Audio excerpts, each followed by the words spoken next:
દિલ્હી મુંબઈ નહીં, ભારતના global hub તરીકે હવે અમદાવાદની ઓળખ થશે.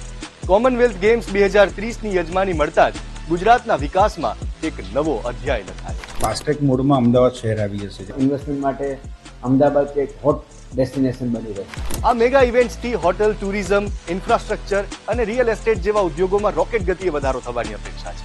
ઇન્વેસ્ટરોને પણ ઘણો ફાયદો થશે, પૈસો પંપ થશે અને જ્યારે માર્કેટમાં પૈસા આવશે તો ઓબ્વિયસલી ડેવલપમેન્ટ સિવાય ક્યાંય જવાના નથી. એટલે ઘણી બધી સારી ઓપોર્ચ્યુનિટીઝ બિલ્ડર કે જમીન માલિકો મળશે.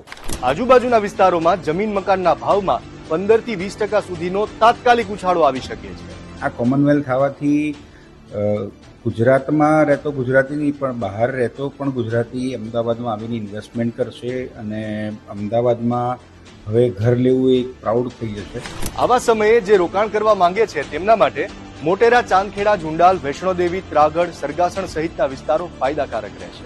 રિયલ એસ્ટેટ એક્સપર્ટ આ ટાઈમને ઇન્વેસ્ટમેન્ટનો રાઇટ ટાઈમ ગણાવી રહ્યા છે. અત્યારે માર્કેટ થોડું સ્લો છે અને આવનારા સમયમાં આની જો જાહેરાત થાય 1-2 દિવસમાં તો રિયલ એસ્ટેટને એક સારું બૂસ્ટર મળી શકે. આ ઇવેન્ટ્સમાં 60 થી 70 દેશના લોકો આવવાનો અંદાજ છે. હોટેલ એન્ડ રેસ્ટોરન્ટ એસોસિએશનના પ્રમુખે કહ્યું, 4 સ્ટાર અને 5 સ્ટાર અને 3 સ્ટારનો ઇન્ફ્રાસ્ટ્રક્ચર લગભગ જેટલો છે એનાથી બીજો. આખો વિડિયો જોવા માટે ડાઉનલોડ કરો દિવ્ય ભાસ્કર એપ.